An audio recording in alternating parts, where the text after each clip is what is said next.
Hey, this is Stacia, and well, I have excellent news. Today is the day finally that the climb to 1800 has been concluded. And yeah, I'm rated 1804, as you can see. This is the game that brought me over the top. I played an 1800 player and won the game in just 21 moves. So I've realized that's the best way to overcome my time management problem is to just win early in the game. Then I never get in time pressure. See how that works? Now I wish I could do that. Anyway, let's have a look at this one. Of course, I'm super excited. I feel like this is concrete evidence now that I'm improving at chess. I fully expect to break 1800 USCF soon as well. Because I can tell that I'm playing better and seeing more than I ever had before. And now I feel like this happening on chess.com, where 6 years ago I started on chess.com. I was rated 900 when I started. Like, I think 900. So it's been a long 6 years to get to 1800, but I am pretty excited. And I'll let you know that my future plans at the end of the video. But for now, why don't we look at the game? All right, so in this game, I went e4, and I'm going to keep the engine off except for critical moments. e4, my opponent played a6. Okay, like, ugh. This is a good way to avoid theory. I'll give it that. I'm basically out of book after a6. But luckily, I do know some opening principles since I teach them to first graders. So I put my 2 pawns in the center, controlling a lot of center squares. That's what I tell my students. All right, and he played d6. So, okay, is he going to go for a perk defense, which would be like g6, knight f6, that kind of thing? I don't know. So I went knight c3, which is actually what I do against the perk defense. He went g6. So this is kind of like a modern defense with the move a6 unnecessarily thrown in. But it could be useful if he does end up going b5. So I wouldn't call it a lost tempo or anything. f4, just taking more of the center. And he played bishop to g7. That puts pressure here, so just got to keep an eye on that. Knight to f3 guards it, and bishop g4. Okay, so I do approve of this. He wants to possibly trade off the light square bishop. Notice that, if you go h3, when your opponent has played g6, and I've mentioned this in another recent video, it takes away this retreat because the bishop gets trapped. So they generally won't bring the bishop out like this unless they intend to trade it off. So that is probably what's going on here. So I don't need to play h3 and, help him do what he wants to do anyway. So instead, I decided to protect against the threat, which is takes, and then take my pawn. So I went ahead and played bishop to e3. He went e6. And I have to say, I didn't really like the look of this move just because it seems like it's pretty committal, like that bishop has to get traded off now. There's no retreat anymore at all. So, I don't know, that feels weird to me, but maybe he felt uncomfortable with this move. And I could understand why. I don't know. Is this so bad though? Like, let's say takes, maybe knight h5 here, or even knight d5. I'm going to ask the engine. Yeah, the engine likes both of those. Oh, actually, I lied. It doesn't like knight h5. So this is fine, but I would probably go bishop c4 here. Actually, oh wait, I can't. It's hanging.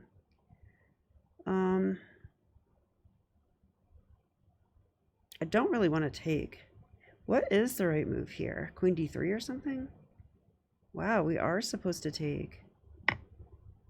That seems weird to me. And then we go h3. Wow.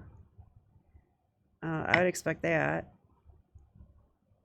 Wow, the engine likes this.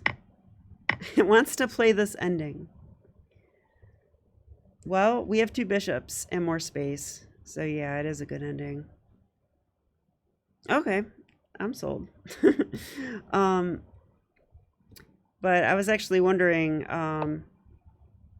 after here and here, knight h5 is bad. Let's see why. Why would this be bad? I think I see it. Maybe. I was thinking we could play h3. The bishop will have to retreat somewhere, let's say here. Then I want to play g4. The knight's like almost trapped. He has to jump into our position, but I've seen the knight get trapped in these types of positions before. It's not happening here though, is it? I mean, he's attacking 2 things, so. The engine likes this for us. It says, go ahead, take. It just plays like this. That seems really weird to me. Is that really what we were supposed to do? Let's see, h3. Instead of this, it likes some other moves. It likes bishop f2, bishop c4. Yeah, I don't really understand why white's so much better here. I guess they're moving pieces around too much and the knight's not good on the rim, perhaps. But anyway, let's get back to the game. Okay, engine back off. So after e6, I actually felt like, you know, why play h3? I know he wants to trade the bishop off anyway. So why not just, you know, make a useful move? So I play queen d2. And I'm kind of offering for him to take and open the G file and give me the 2 bishops. And, you know, I can, I think, very comfortably castle long. So this actually did happen. Oh, but I held off on castling so I could push my h-pawn, because why not? I figured this looked a little bit threatening, but, you know, the real reason I played this move is because I, you know, here, an opening principle, a foundational thing, is that when you're better developed, you should open the position. And here I feel like I'm better developed and I have more space. So I was looking at these various pawn pushes. But this is the problem when you play the perk or when you play against the perk or the modern. Hang on a second.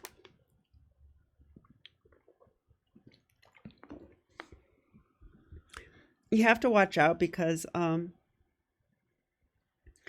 these opponents will often play these positions similar to like a hedgehoggy like type position, where, you know, if you poke or prod in the wrong place, then suddenly, you know, black uses that against you. And they're very adept at doing this. So, like, for example, I was like, ooh, e5. Let's play e5. But, you know, what's the problem with this move? I think this. Like, that's the problem. So, I mean, what did I accomplish here? When I pushed the pawn, I gave up these 2 squares. The knight that was previously in the way of the queen and passive and doing nothing, suddenly jumps to a permanent home, a very nice home on f5, where he's already threatening to maybe take my bishop, maybe jump here at some moment. There's no g-pawn to kick him away, and etc. So I feel like, you know, black just majorly improved their position here. So d5 is a mistake, or e5, I'm sorry. I don't know if I said the right one.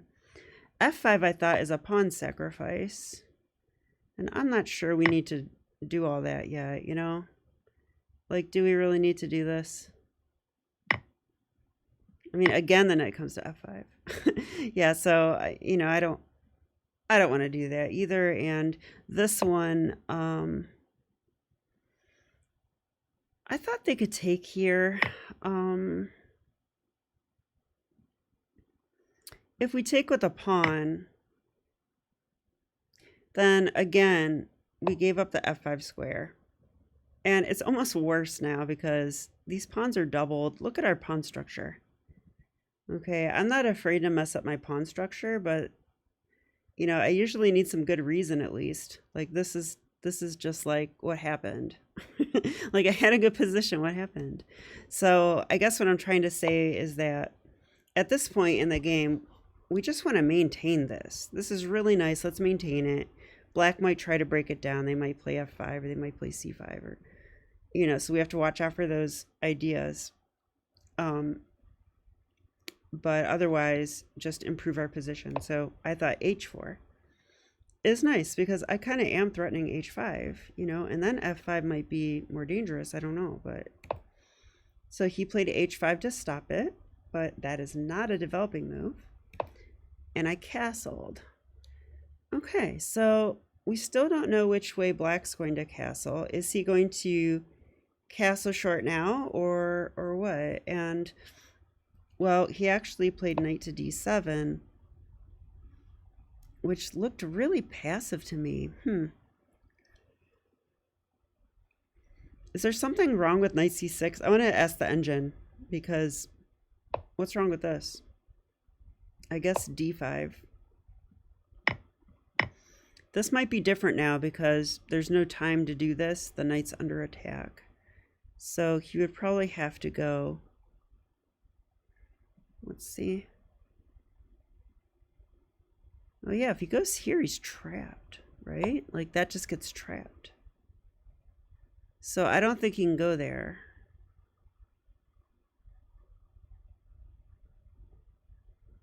It says bishop d4 first. Yeah, I think maybe we need to stop this from happening. Yeah, because if takes, then the knight could take here. So I think we have to stop that. I'm kind of surprised this isn't the move, but I just want to see for a second, why is that not right? Oh, because of b5.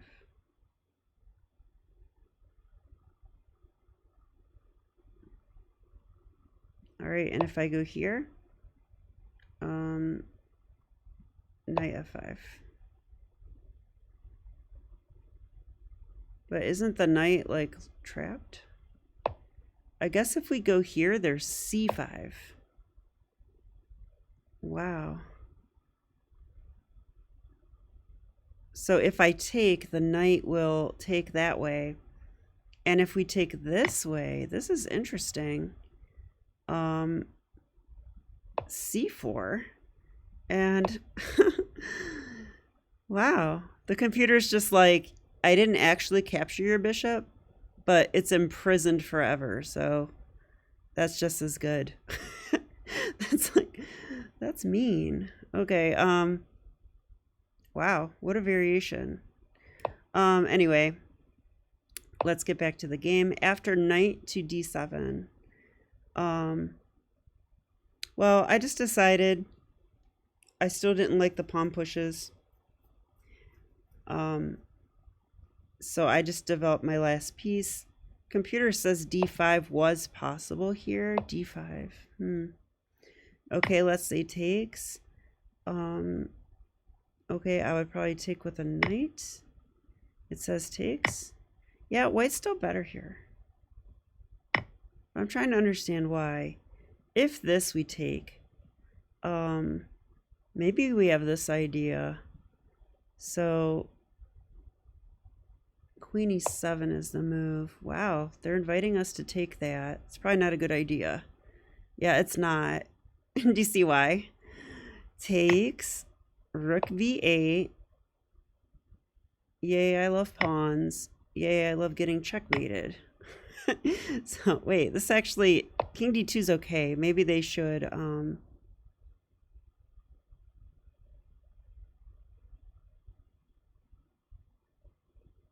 yeah, that's fine for white actually, isn't it? This is fine for white. I would definitely be a little bit nervous about this though, because after this the rook's hanging. I wonder if we could even go, can we go king b8? That'd be nuts to do, right? Or king b1? No, king b1 does lose. I want to know why, though. Oh, the rook's protected.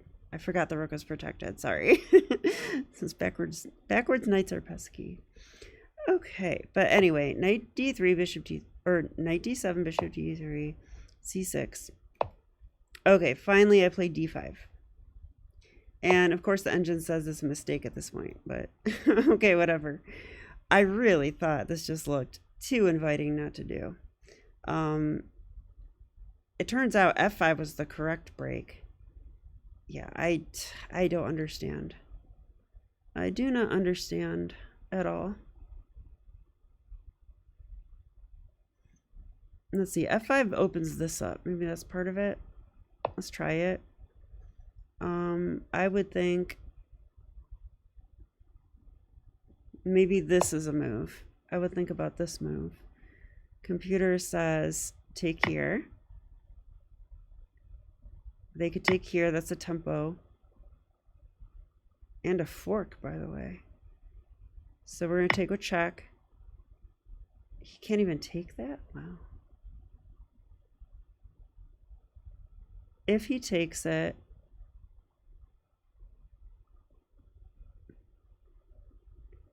what is the idea?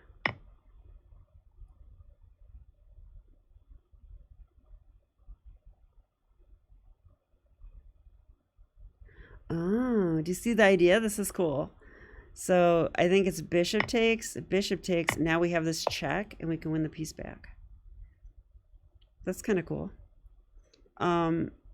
So computer actually doesn't like that. So it does this because now our pieces are forked. And then it just wants bishop e2. Yeah, it's hard to play chess like this. I mean, I'm losing material, right? D takes c3. I mean, queen takes d6. Oh, they're going to lose material too? Okay, this is complicated. Okay, there's no way I was going to see all that, so not in a rapid game. Not in any game. All right, so I played d5. He took. I took back. He took. I mean, I just liked the fact that the position's opening here and he's not quite ready for that, right? Like, look at his knights, look at his king, look at his queen still on the starting square, look at the rooks. And if you look at white's position, you know, I have two bishops, one for each of ya. It's a Benfango joke. My rooks are connected, my king's pretty safe. Like, I feel like I'm ready to roll. So I didn't mind this. And yeah, I wrecked my pawn structure, but I feel like I have a good reason this time.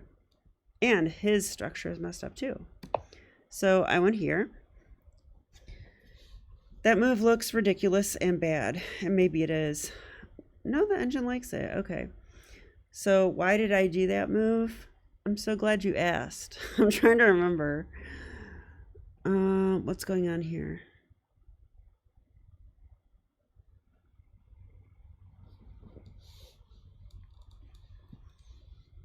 What is going on here?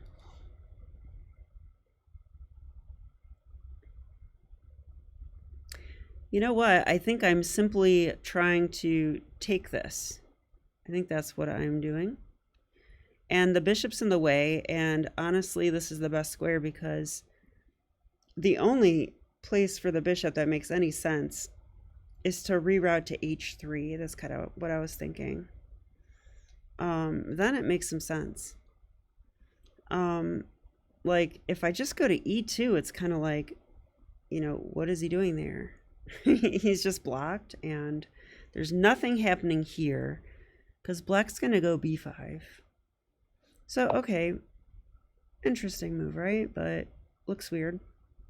Now, I started getting a little nervous in this game because, okay, I didn't see this move coming at all. And, but I should have because it defends the pawn. And black does this a lot, especially in like perk defenses. It also applies pressure here. So now my knight is kind of pinned. And by the way, he might take my knight and then take there. So I have to be a little careful. So bishop d4 made sense to me because I can counter the bishop. It stops, this threat. Not only that, but the bishop's pinned, and if he takes, I'm on the rook, so I kind of like that. He would probably have to castle one way or another. Do you really want to go that way? That looks a little nuts. Okay. But he did not take the bishop. He played knight to f6, blocking the diagonal and improving his knight. The only downside for the knight is that my pawn on f3 is really stopping that knight from being a good piece. So he's really just a defensive piece, like blocking the diagonal. But okay. So how to proceed as white? I definitely considered king b1 here just to protect a2. But then I started seeing some crazy ideas. I was like, what if I could get a discovery on this queen? That would be really great. So I was thinking about stuff like rook here takes, king takes, knight takes, and all I would need is for the knight to be protected. And well, I could do that with bishop takes knight. So I had ideas of that. So I played rook e1. And my opponent, it looks hard to deal with actually, because I also have the threat of potentially playing something like, maybe just queen e3. Like maybe that's a move, and if you go here, you get forked, and I'm just gonna take the knight. That's the main point. So how do you defend that? Looks kind of annoying, right? Like, do you have to just retreat the queen? That's kind of sad. So he decided to play king f8, just sidestepping the pin. And so how do we proceed as white? If you want to pause the video and see what move you would play, this is a critical moment, so go ahead and do so now. Okay, you guys, I hope you tried hard because it's time to break 1800. This is the move that did it. I played the move rook takes e7. So that idea I had, I think it works here. And, well, he's probably has to take that rook, because if you don't, you just lost a piece. So he did take it. So I took here with check. And now he can take with a king or a bishop. But either way, that king is in line with my knight. So in the game, he took with a bishop. I played check. And that is a discovered attack. So I'm going to win the queen here. So he took the knight. I took back rook here. And for once, I found a way to kind of swiftly end the game. Bishop c4. That looks pretty annoying. And after the rook comes back to defend that, I couldn't see another way either. He just basically resigned. Because, the moves that are coming next are just a little too powerful. I have rook e1 check, and I have queen takes b7 check. Yeah, and probably in that order, and then I can take this rook. So wow, I'm very excited that I broke 1800 in this fashion, finding, actually calculating correctly, seeing this idea early, and then actually getting it.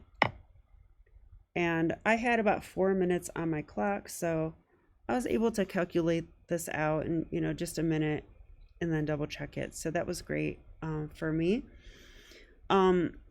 I should also note that Brian Castro looked at this and he found another way to win the same thing. Maybe you guys saw it too.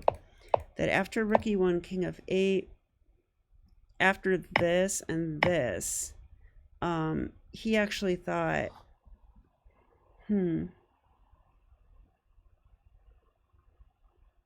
he thought this could work. Does it work? No, that can't work. What was it? I'm trying to think.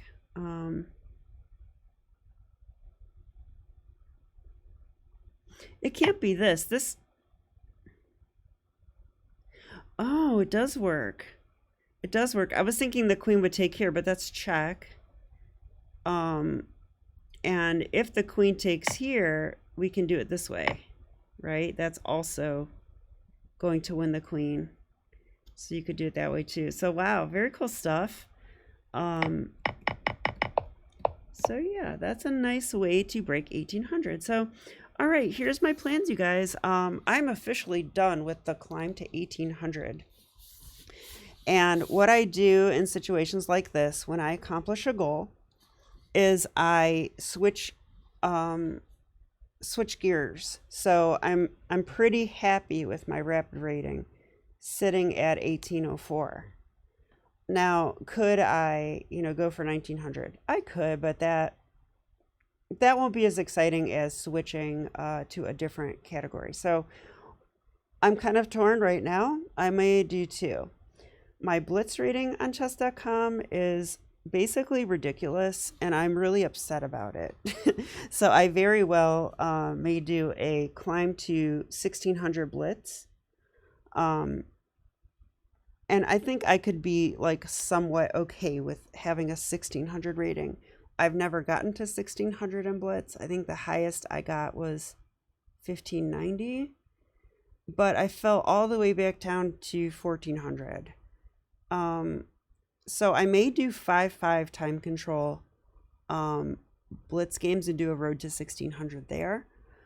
But also I was thinking my Lichess classical rating, I wouldn't mind working on that either. So if we look at that, I think I can show you guys.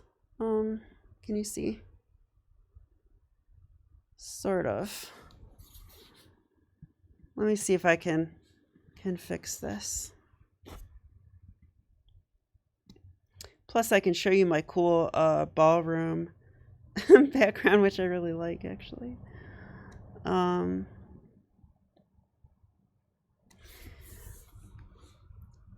Okay, so what we have here is, I mean, my blitz rating's good. I like it here. My rapid rating's okay. Although I do think I could get 2100 on Lichess at least. But look at my classical rating. It's definitely pretty far down. So I think that one, like bullet, I'm not going to worry about bullet. So I think I may do a road to 2100 classical on Lichess because I think I could get 2100. I do think that. And although maybe I should set a lower goal so that we have a milestone that we can reach first. Maybe we could do 2000 because that is a lot of games that it will take. So maybe a road to 2000 on Lichess is in order. And then we could go from there. And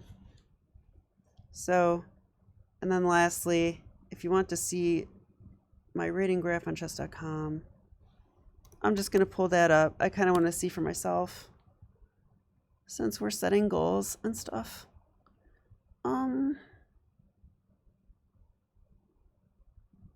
44,000 games, my God. Okay. But where's the stats? Here we go. So this is actually what it looks like. You can see that, when I started, I really was really far down there. Oh, maybe more like 1,000. Okay. And I've been stuck at this level for quite a while. You can even see that 1 year ago. But here we go. I mean, that just happened so quick. I just kind of got on a roll. And it was all because I started playing training games again, and I think it really is helping my chess and my confidence. So definitely something I want to keep up, which is why I'll be doing the road to 2000 on Lichess. So anyway, I hope you guys enjoyed this series and the game. And I'll be back with more chess for sure. So see you then. Bye.